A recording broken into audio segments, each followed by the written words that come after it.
the recording, but I accidentally did. So that's crazy, guys. Isn't that something? So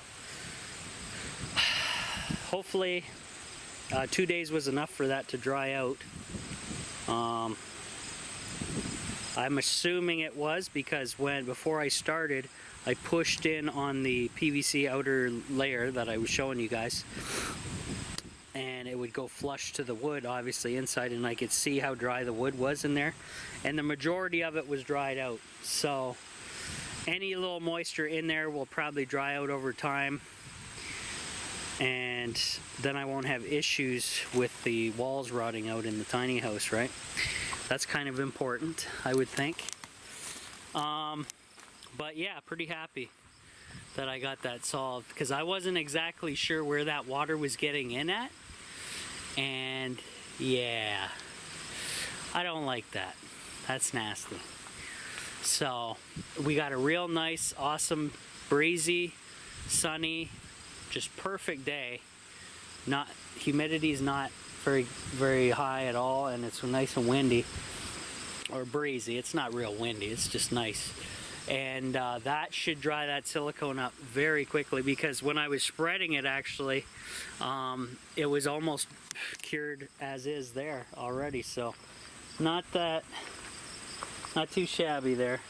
Now our friend, the praying mantis, flew off somewhere. I missed that, but I was busy getting a ladder and making a bunch of noise, so probably scared him off or whatever.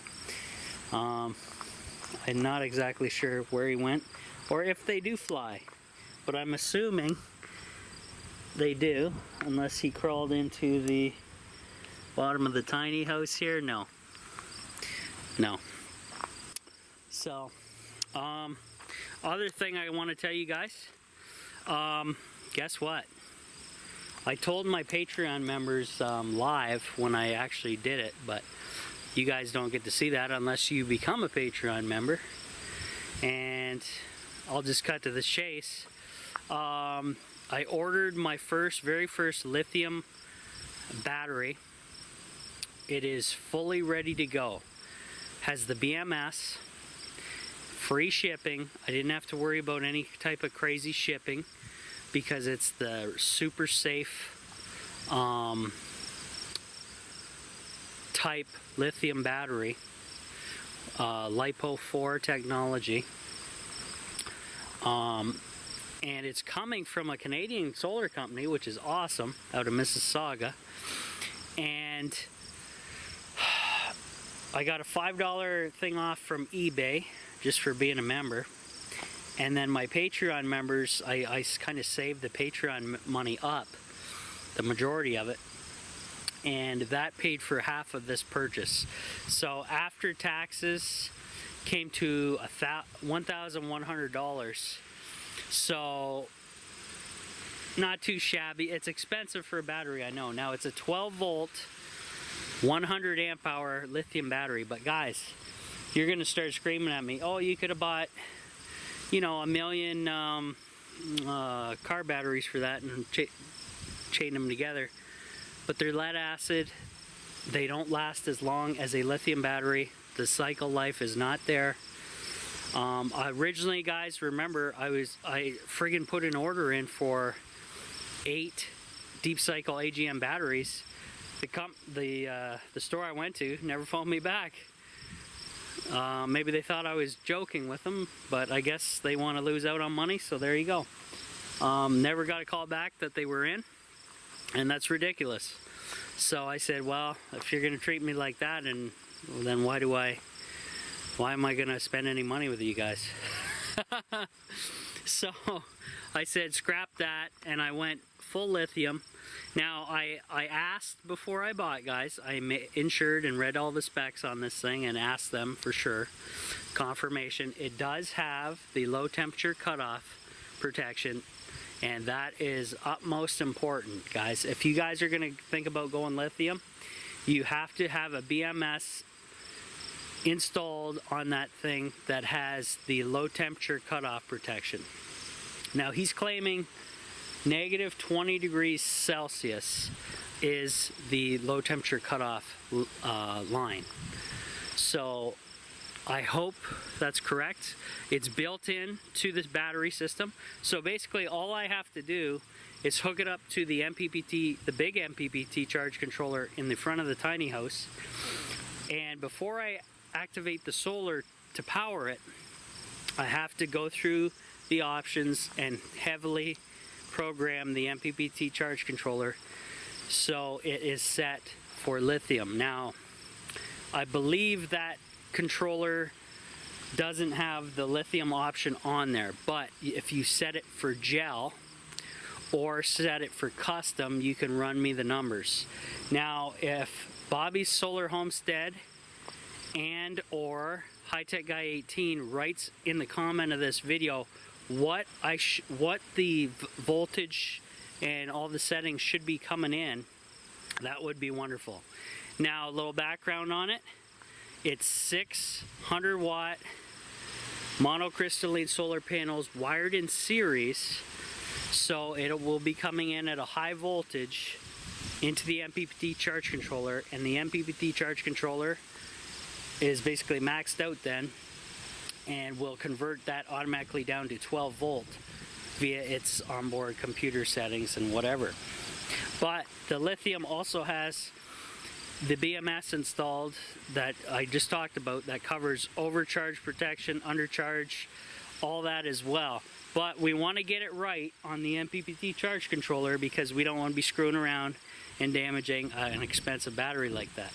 Now, when it's properly set up, guys, I'm going to be making a ton of videos on this, so don't worry. And if you want to get them all before everybody else, hit that, become a Patreon member.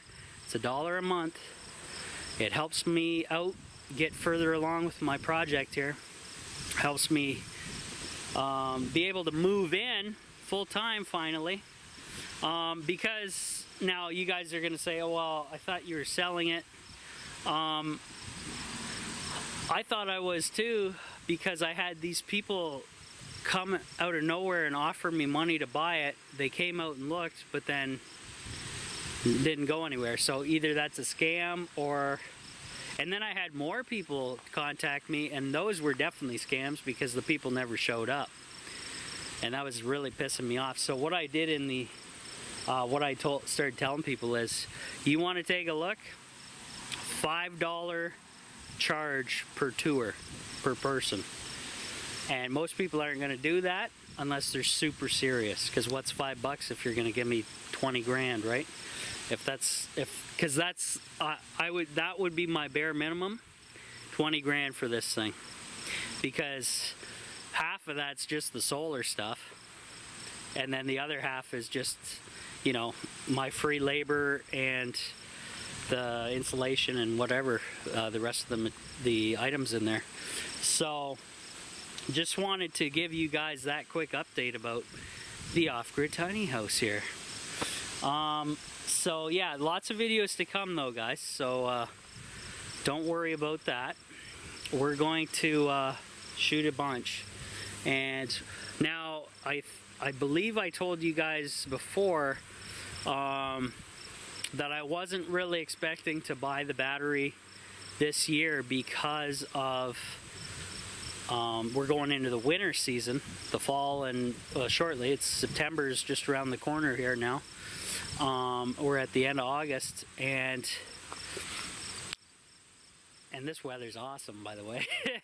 It's been awesome for a few weeks now. Anyway, yeah, so I told you guys, I believe in a few videos, but quite a few videos back, that I wasn't expecting to buy this battery this year because what's the point, winter's coming. But now that I confirm that it has the you know, the low temperature cutoff, it has everything built in that properly pre-set up, so it's basically a drop-in replacement, guys. All you have to do with this battery, hook it up to your charge controller, make sure your charge controller is programmed properly for this battery, and then obviously hook up your inverters, your load centers, whatever, and then I can apply the solar power to the unit. Yeah. So we'll see exactly what happens on this. So it'll be interesting. But I'm super happy. I gave everybody on Patreon a big shout out. Without them, I couldn't have done it. They paid for basically half, because I basically just squirreled away that money from Patreon until we got about to the halfway point, and then I matched it, and that basically got us over the edge where I could get a 100 amp hour battery. Now, in comparison, guys, so now I have right now, power in the tiny house, I have a 33 amp hour deep cycle AGM battery, and it is so small for the off-grid tiny house. It's ridiculous. I'm really excited to see how well the lithium works, how much I can push it, how much I can't push it. Go over all that stuff with you guys. And it's a 1.2 kilowatt hour battery, 100 amp hour capacity, 1.2 kilowatt hour ratio conversion for that, whatever that's what they call it anyway. And if this one works out, I can parallel these suckers as money comes. But until if my YouTube channel gets real popular, I'll be able to afford that. And then if I got like 4 of those lithiums paralleled, I would be great. That would be amazing, because I wouldn't run out of power overnight. It would be pretty insane. And then I could, you know, I think I'd be great on that. I do want to move, I do want to bring my 120 volt fridge over, because I think that would be an awesome test to run on the lithium battery off the pure sine wave inverter. And I think that would be, you know, that's kind of essential. Have a nice fridge. I could invite people over. I don't drink, but I could have some maybe beer on hand for them. They can chill out at the off-grid tiny house, drinking some off-grid refrigerated beverages, and put some tunes on or whatever. That would be pretty neat. So I think we're getting somewhere. I know you guys had you know, some of you had serious concerns. What the hell are you selling it for? You did all this work, and I don't blame you guys. But I paid my rent today. I talked to the landlord, and he's so laid back with me. He's loving it. So he says, you don't have to leave. You don't have to move the trailer or anything. This is perfect. He's very happy with $50 a month rent. He's happy with me. I don't bother him. I stay out of his way. I help out when I can. I gave some cannabis oil to his dog.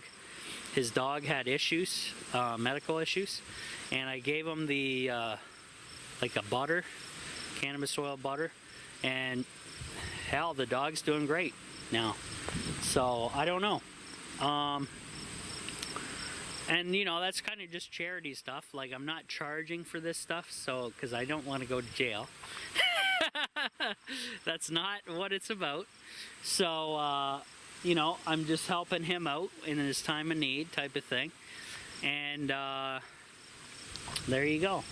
So, and the funny thing is, I'm not going to say this on cameras, and I'm not, but he's so laid back. He's told me some things that I could, you know, do around the trailer, and okay, whatever.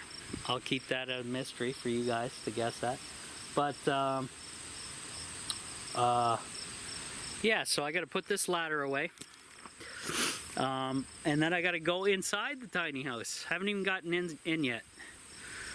Check the water levels. I captured a little more rain, but it hasn't really rained much, guys. We're like drought conditions, but it did rain, however, lightly for 24 hours, and that's when I caught a little bit of water. But if it's not like a downpour, then I don't catch much, because the first flush system eats up quite a bit of that incoming water at first, and which is a good thing because it gets rid of the majority of the pond scum and crap that I have at the, you know, on the roof and in the eave troughs and bugs and crap like that.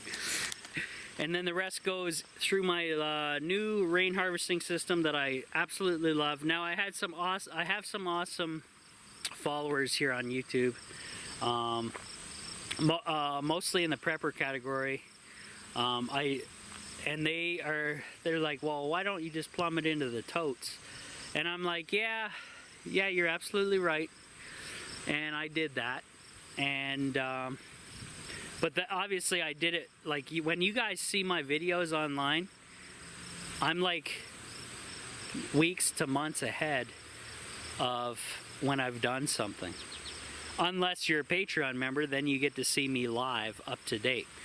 But it's funny, they're like, yeah, why didn't you just plumb it right into the totes and all that? But yeah, I figured out a way to plumb it into the totes and get rid of and filter it at the same time without having slow ass gravity fed bucket filter, which was ugly as sin anyway. And I really like the new setup because there's no chance of it flooding ever again. We had too much of that. After, I think I flooded 3 times, and yeah.